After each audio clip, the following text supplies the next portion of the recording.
the creature asked.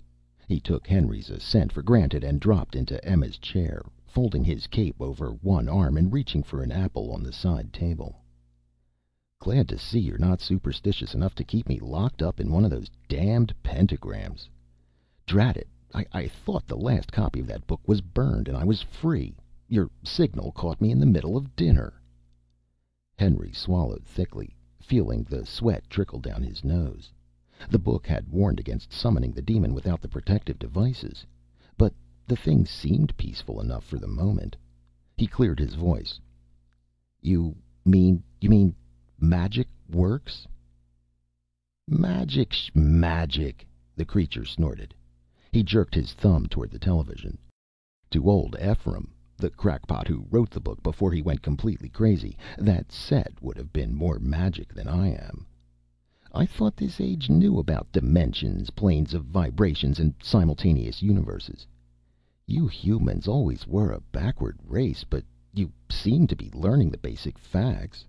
Hell, I suppose that means you'll lay a geas on me after I was hoping it was just an experimental summons. Henry puzzled it over, with some of the fright leaving him. The scientific-sounding terms somehow took some of the magic off the appearance of the thing. You mean those passes and words set up some sort of vibrational pattern? The hairless fellow snorted again and began attacking the grapes. Bunk, Henry. Oh, my name's Afflear, by the way. I was a fool. I should have gone to my psychiatrist and taken the 50-year course as he advised, but I thought the books were all burned and nobody knew the summons. So here I am, stuck with the habit. Because that's all it is, a conditioned reflex. Pure compulsory behavior. I'm sensitized to receive the summons, and when it comes, I teleport into your plane just the way you pull your hand off a hot stove. You read the whole book, I suppose. Yeah, just my luck. Then you know I'm stuck with any job you give me, practically your slave. I can't even get back without dismissal or finishing your task. That's what comes of saving money by not going to my psychiatrist.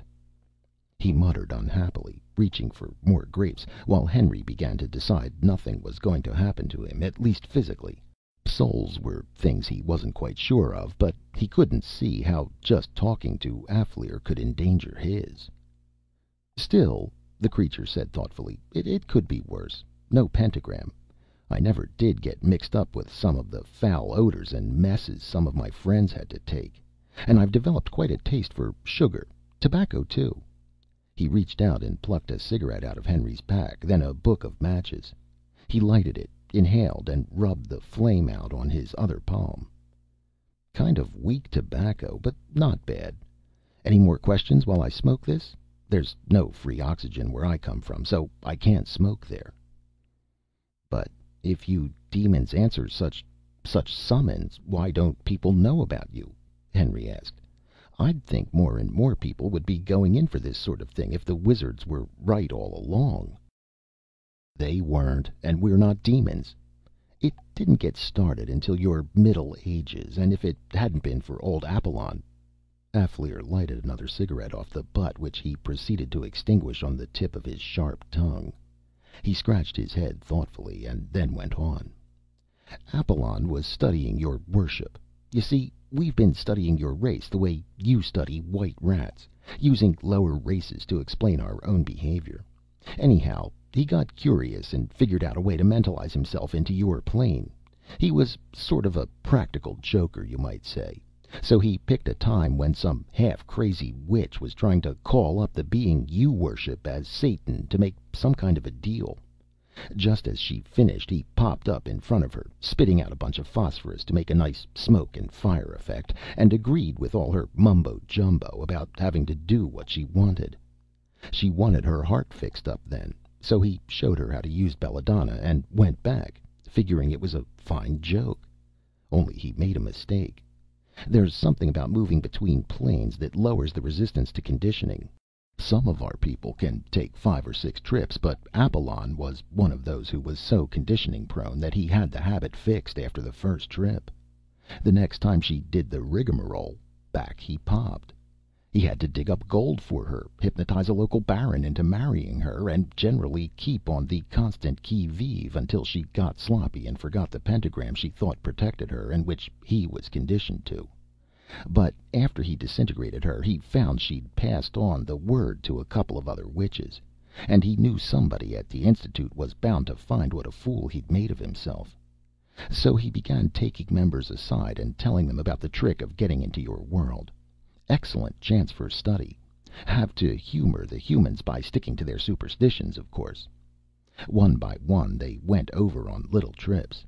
It wasn't hard to find some superstitious dolt trying to summon something, since word had got around in your world.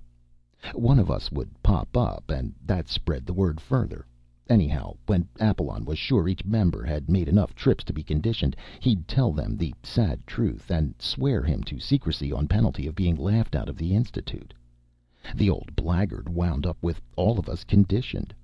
There was quite a flurry of witchcraft here, until we finally found a psychiatrist who could break the habit for us.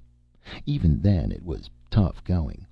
We'd never have made it without the inquisitions and witch burnings one of our experimental sociologists managed to stir up. Afflear put out the third cigarette butt and stood up slowly. Look, I don't mind a chat now and then, but my wives are waiting dinner. How about dismissing me? Henry had been thinking while he listened. It had sounded like a reasonable explanation on the whole, except for the bit about Apollon's disintegrating the witch. Apparently, as long as a man wasn't too unreasonable, there was a certain usefulness to having such friends on call.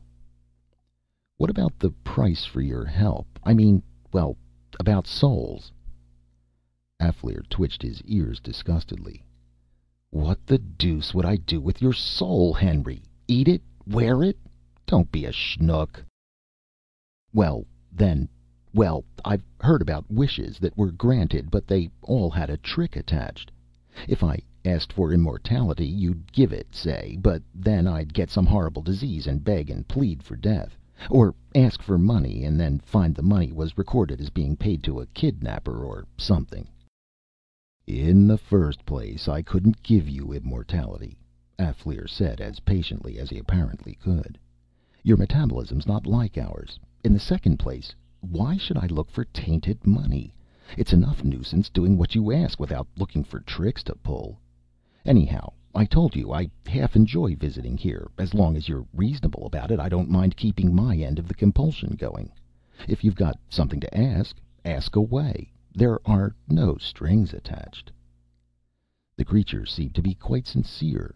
Henry considered it briefly, staring at a large tinted picture of Emma, and took the plunge. Suppose I asked you to kill my wife for me, say by what looked like a stroke, so nobody would blame me. That seems reasonable enough, Afflear agreed easily. I could break a few blood vessels inside her skull. Sure, why not?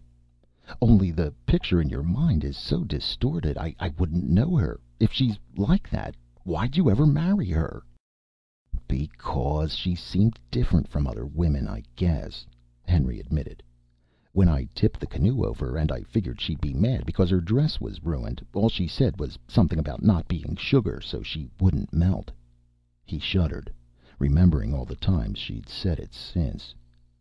You won't have any trouble. Look, can you really read my mind? Naturally, but it's all disorganized. Well, it gave him a queasy feeling to think of anyone seeing his secret thoughts. But this fellow apparently didn't work by human attitudes anyhow. He groped about and then smiled grimly. All right, then.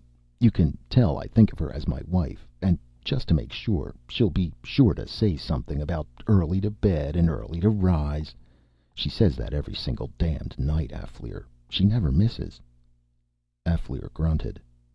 Sounds more reasonable every minute, Henry. All right. When your wife says that, I pop out and give her a stroke. That will kill her. How about dismissing me now? No strings? Henry asked. He watched carefully as Afflear nodded assent, and he could see no sign of cunning or trickery. He caught his breath, nodded, and closed his eyes. Seeing something vanish was nothing he wanted. Dismissed. The fruit was still gone when he opened his eyes, but there was no other sign of the thing. He found some fruit still in the refrigerator and restocked the bowl. Then he closed the strange